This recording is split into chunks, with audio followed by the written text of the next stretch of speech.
स्वागत है आपका नादी टीवी में और मैं हूं आपके साथ पूनम जैन। चलिए शुरुआत करते हैं बुलेटिन की और सबसे पहले रुक करेंगे इस वक्त की बड़ी खबर का। इस वक्त की बड़ी खबर हमें मिल रही है राजधानी भोपाल से। बीजेपी नेताओं के चुनावी दौरे हैं। लगातार बीजेपी नेता चुनावी दौरे कर रहे हैं, जनसभा को संबोधित करेंगे, कार्यकर्ताओं में जोश भरेंगे। प्रत्याशियों के लिए वोट की अपील की गई है। सीएम शिवराज की राजगढ़, शिवपुरी, ग्वालियर में जनसभा है। प्रदेश अध्यक्ष वीडी शर्मा की मुरैना, ज्वारा, दिमनी, अंबाह में सभा है। केंद्रीय मंत्री थावरचंद गहलोत का मंदसौर दौरा है। सिंधिया का नेपानगर, मांधाता, आगर, हाटपिपलिया, सांवेर का दौरा है और गृह मंत्री डॉक्टर नरोत्तम मिश्रा डबरा का दौरा करेंगे। भोपाल से बड़ी खबर।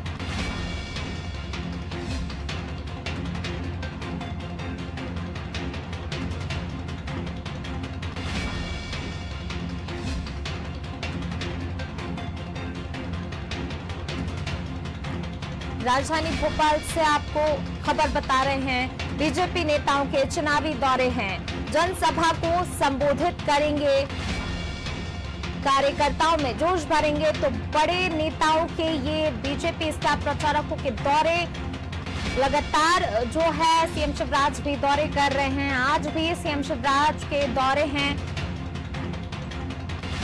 प्रत्याशियों के लिए वोट की अपील करेंगे। सीएम शिवराज की राजगढ़, शिवपुरी, ग्वालियर में जनसभा है। वहीं प्रदेश अध्यक्ष वीडी शर्मा की मुरैना, ज्वारा, दिमनी, अंबाह में सभा है। केंद्रीय मंत्री थावरचंद गहलोत मंदसौर के दौरे पर रहेंगे। वहीं सिंधिया का नेपानगर, मांधाता, आगर, हाटपिपलिया, सांवेर का दौरा है आज और गृह मंत्री डॉक्टर नरोत्तम मिश्रा डबरा का दौरा करेंगे। पार्टी प्रत्याशियों के पक्ष में वोट की अपील करेंगे। और सीधे रुक करेंगे हमारे विशेष संवाददाता वैभव गुप्ता जी का, जो कि इस वक्त हमारे साथ लाइव जुड़े हुए हैं। वैभव जी, बीजेपी नेताओं के लगातार दौरे हो रहे हैं, आज भी कई बड़े नेताओं के दौरे हैं। सबसे पहले अगर बात करें सीएम शिवराज की, तो सीएम शिवराज के 3 जगह दौरे हैं, तो वहां की स्थितियों के बारे में आपसे समझना चाहेंगे, किस तरह की स्थिति है वहां पर?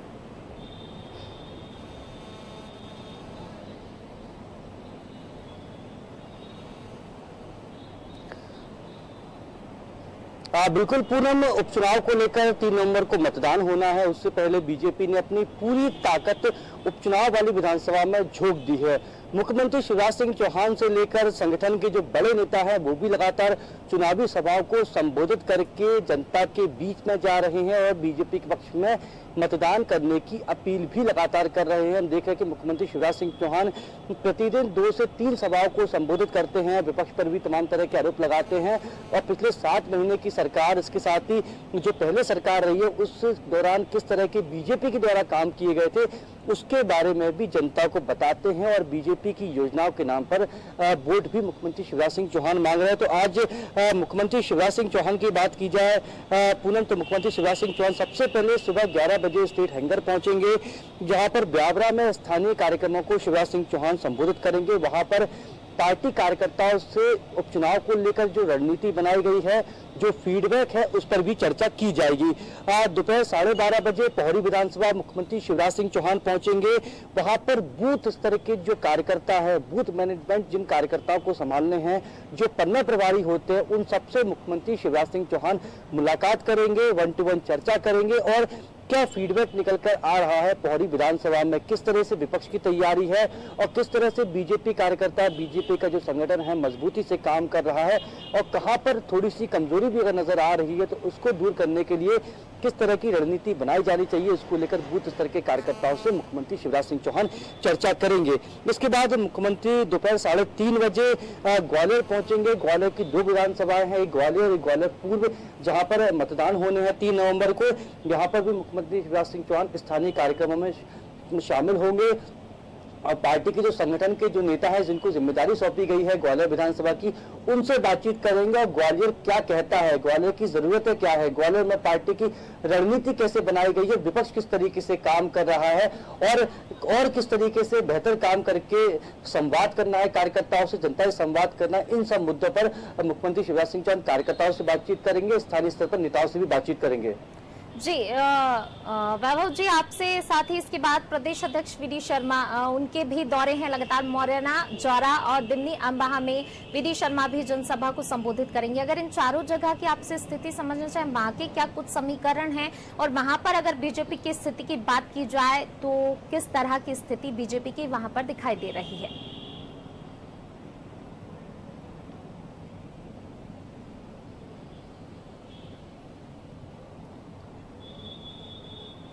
जय माफ कीजिए, पूनम अब से कुछ दिन पहले ही अनादि टीम इन सभी क्षेत्रों का दौरा करके आई है। जिन 4 सीटों की आपने बात की, दिमनी, जौरा, मुरैना, उस्मावली, ये एक ही सड़क के आसपास पड़ती हैं और करीबन 60 किलोमीटर लंबी ये सड़क है। वहां पर स्थानीय स्तर पर लोगों से बातचीत भी की गई, कर्ज माफी पर भी स्थानीय लोगों से, किसानों से सवाल किए गए और किसकी सरकार बेहतर लगी, क्योंकि अब लोगों ने 15 महीने की कमलनाथ सरकार को भी देखा है, इससे पहले 15 साल की शिवराज सरकार को भी देखा है। तो ये जरूर सवाल किया गया। मैं खुद ही इस दौरे पर गया था तो वहां पर मैंने स्थानीय लोगों से बातचीत की कि मेरा पहला सवाल यही होता था पूनम कि आपको कौन बेहतर लगता है, शिवराज या कमलनाथ? तो लगभग 70% जनता यही कह रही थी कि शिवराज जी के द्वारा जो कामकाज किए गए थे वो बेहतर थे और इसके साथ ही कुछ लोगों ने ये भी कहा कि कमलनाथ को पर्याप्त समय नहीं मिल पाया।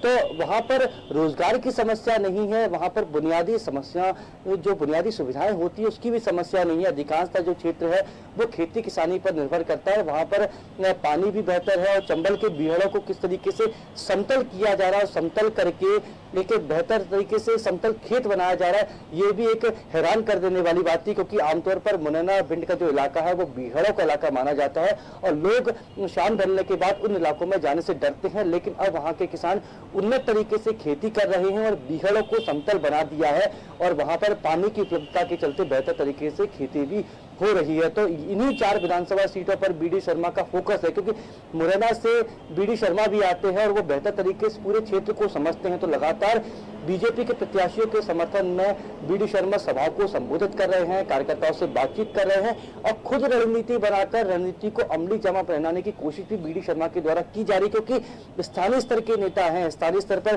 कार्यकर्ताओं को जानते भी हैं और बेहतर तरीके से वहां पर संगठन की क्या कमजोरी है, कार्यकर्ताओं को किस तरीके से एक तरह से एक्टिव मूड पर लाके उनसे काम कराना, वहां पर बीजेपी का संगठन भी बेहतर तरीके से काम कर रहा है। क्योंकि बीडी शर्मा मुरैना से संबंध रखते हैं और आज बीडी शर्मा प्रदेश अध्यक्ष हैं बीजेपी के, तो पूरे बीजेपी की कमान, पूरे मध्य प्रदेश बीजेपी की कमान इस वक्त बीडी शर्मा के पास पर है। तो बीडी शर्मा भी चाहते हैं कि स्थानीय स्तर पर उनकी अगुवाई में पार्टी बेहतर तरीके से प्रदर्शन करे, इसलिए बीडी शर्मा का जोर इन 4 विधानसभाओं पर भी, इसके साथ ही सभी जो 28 विधानसभा सीट है वहां पर भी बीडी शर्मा के दौरे हो रहे हैं। लेकिन बीडी शर्मा भी चाहते हैं कि इन 4 सीटों पर बीजेपी के प्रत्याशियों को जीत हासिल हो, इसलिए खुद पूरी रणनीति की अगुवाई कर रहे हैं, बीजेपी के प्रत्याशियों के समर्थन में जनसभाओं को संबोधित कर रहे हैं और कार्यकर्ताओं से प्रतिदिन सुबह शाम फीडबैक लेते हैं बीडी शर्मा।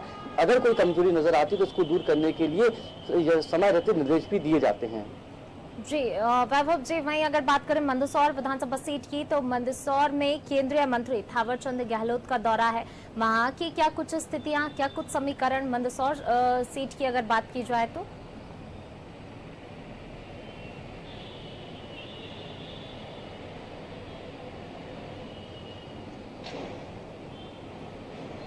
हाँ, मंदसौर सीट पर जो संघ के कार्यकर्ता है, संघ का एक तरीके से गढ़ मंदसौर सीट को माना जाता है और बेहतर तरीके से वहां पर कार्यकर्ताओं के संघ के द्वारा भी काम किया गया है। कोरोना काल में हमने देखा कि संघ का प्रत्येक कार्यकर्ता जमीन पर था और लोगों से मदद करने की हर संभव कोशिश कर रहा था।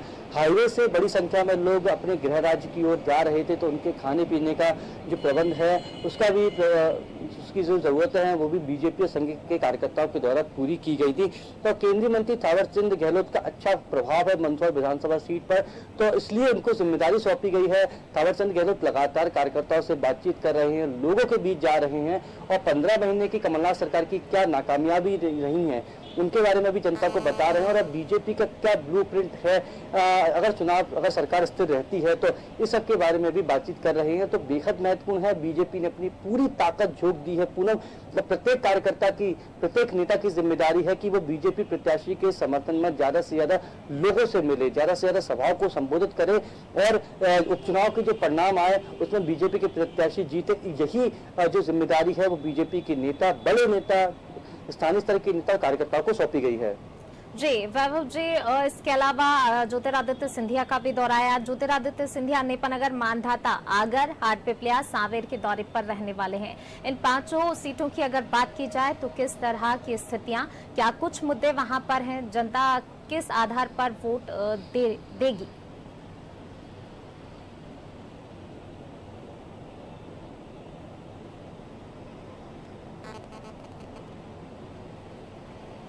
पूनम, इस उपचुनाव का पूरा फोकस है ज्योतिरादित्य सिंधिया के ऊपर। जहां बीजेपी ने जिस कैंपेन की शुरुआत की, बीजेपी ने अपने कैंपेन में जो मुख्य, एक तरीके से कह सकते हैं कि आरोपी जो उनके द्वारा बनाया गया है वो ज्योतिरादित्य सिंधिया है।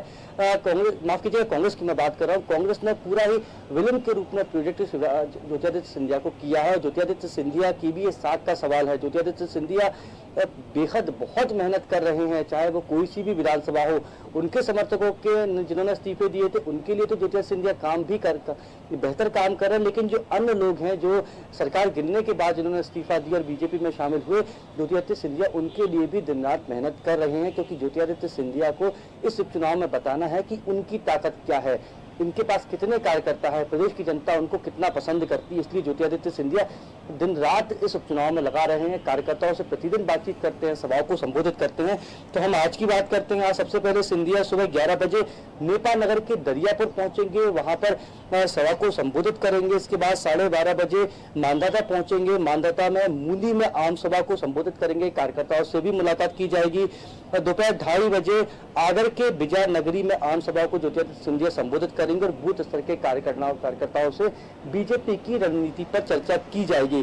करीबन 4:15 बजे ज्योतिरादित्य सिंधिया हाटपिपलिया में कार्यकर्ताओं से मुलाकात करेंगे। यहाँ भी आम सभा आयोजित की गई है जिसको ज्योतिरादित्य सिंधिया संबोधित करने वाले हैं। शाम को 5:30 बजे सांवेर विधानसभा में कार्यकर्ताओं को संबोधित करेंगे और पार्टी नेताओं से पार्टी की रणनीति पर भी चर्चा करेंगे। सांवेर विधानसभा सीट बेहद महत्वपूर्ण है ज्योतिरादित्य सिंधिया के लिए, क्योंकि यहाँ उनके सबसे बड़े समर्थक तुलसीराम सिलावट चुनावी मैदान में हैं और तुलसीराम सिलावट ने कई मौकों पर सरकार में रहते हुए भी कमलनाथ को आंखें दिखाई हैं। तो ज्योतिरादित्य सिंधिया भी चाहते हैं कि तुलसीराम सिलावट ज्यादा से ज्यादा मतों से जीते, इसलिए ज्योतिरादित्य सिंधिया लगातार सभाओं में जा रहे हैं, सभाओं को संबोधित कर रहे हैं।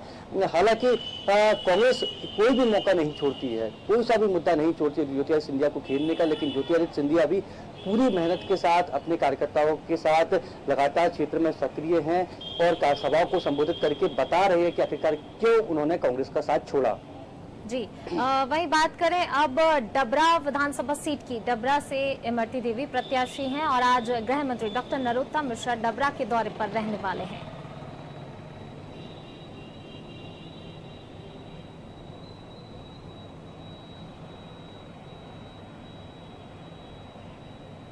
डबरा विधानसभा सीट को जिताने की सबसे बड़ी जिम्मेदारी जो है वो गृह मंत्री नरोत्तम मिश्रा के कंधों पर है, क्योंकि एक तरह से नरोत्तम मिश्रा डबरा से ही आते हैं।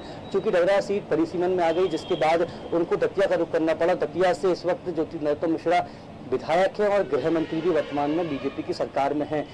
तो चूंकि घर है उनका नरोत्तम मिश्रा का डबरा और अपने घर में, तो वो बीजेपी को बिल्कुल जिताना चाहते हैं। इससे पहले दोनों एक दूसरे के दुश्मन माने जाते थे, इमरती देवी नरोत्तम मिश्रा, लेकिन बदलते वक्त के साथ बदलती सियासत के दौर भी हमने देखे, तो अब नरोत्तम मिश्रा इमरती देवी के लिए वोट मांगते हुए नजर आ रहे हैं। रोज डबरा में रहते हैं, कार्यकर्ताओं से बातचीत करते हैं, आसपास के क्षेत्रों में भी नरोत्तम मिश्रा दौरे करते हैं और इमरती देवी को जिताने के लिए लोगों से अपील भी करते हैं। वो कहते हैं कि डबरा से इमरती देवी विधायक हो जाएंगी, मैं दतिया से शिवराज कैबिनेट में मंत्री हूँ।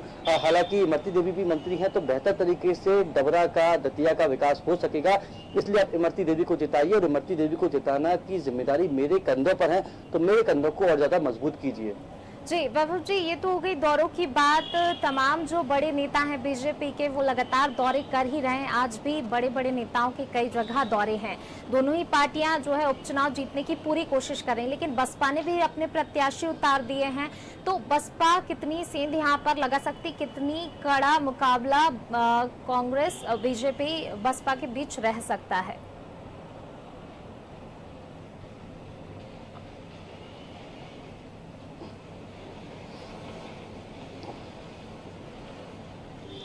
पूनम, बहुत जो 28 विधानसभा सीटों की हम बात करें तो बहुत सी सीटें ऐसी थीं जहां पर जो विधानसभा चुनाव हुए तो 2018 के में बसपा प्रत्याशी दूसरे नंबर पर भी आया था, तीसरे नंबर पर भी आया था।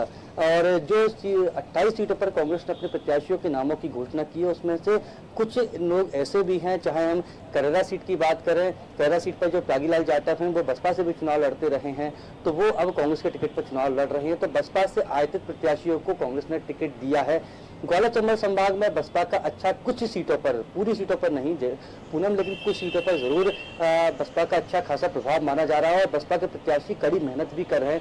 पौड़ी विधानसभा में जो कैलाश कुशवाहा है उनको 53,000 वोट मिले थे 2018 के विधानसभा चुनाव में, जबकि कुशवाहा समाज की जो संख्या है पौड़ी विधानसभा सीट पर वो केवल 23,000 है। तो कुशवाहा समाज को जो पौड़ी में कुशवाहा समाज के अलावा अन्य समाजों के लोगों ने भी कैलाश कुशवाहा को वोट दिया था, वो भी लगातार तैयारी कर रहे हैं और जनता से बातचीत करके इस बार उन्हें मजबूत करने की, जिताने की अपील कर रहे हैं। तो बसपा भी मजबूत है बसपा के, लेकिन बसपा का अगला, बसपा के जो कार्यकर्ता आगे किस तरीके से काम करेंगे ये देखने वाली बात होगी। भांडेर में बसपा की ओर से महीन बौद्ध चुनावी मैदान में है।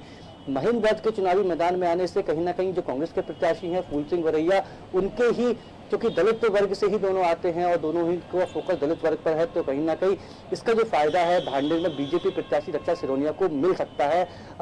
तो बसपा भी अपनी तैयारी कर रही है, लेकिन बसपा का प्रभाव बहुत ज्यादा ग्वालियर चंबल संभाग के अलावा दूसरी सीटों पर नहीं है। तो चुनावी समीकरणों पर कुछ सीटों पर जरूर बसपा असर डालेगी, लेकिन प्रत्येक सीट पर बसपा का बहुत ज्यादा असर नहीं होगा। जी वैभव जी, आप बने रहिए हमारे साथ, मैं लौटूंगी आपके पास। तो बिल्कुल बीजेपी के तमाम जो बड़े नेता हैं आज लगातार दौरों पर रहने वाले हैं। सीएम शिवराज सिंधिया, केंद्रीय मंत्री थावरचंद गहलोत, गृह मंत्री डॉक्टर नरोत्तम मिश्रा, तो तमाम बड़े नेताओं के प्रदेश अध्यक्ष वी.डी. शर्मा, इन सभी के दौरे आज हैं और अलग अलग जगह पर दौरे कर रहे हैं। बीजेपी लगातार जो है उपचुनाव में जीतने में कोई कसर नहीं छोड़ना चाह रही। वहीं अगर सिंधिया की बात करें तो सिंधिया भी लगातार दौरे कर रहे हैं। सिंधिया मेन फोकस सिंधिया पर ही है, क्योंकि सिंधिया का साख का सवाल है। उनके समर्थक जो कांग्रेस छोड़कर बीजेपी में आए हैं उनको जिताने के लिए सिंधिया भी जी तोड़ मेहनत कर रहे हैं।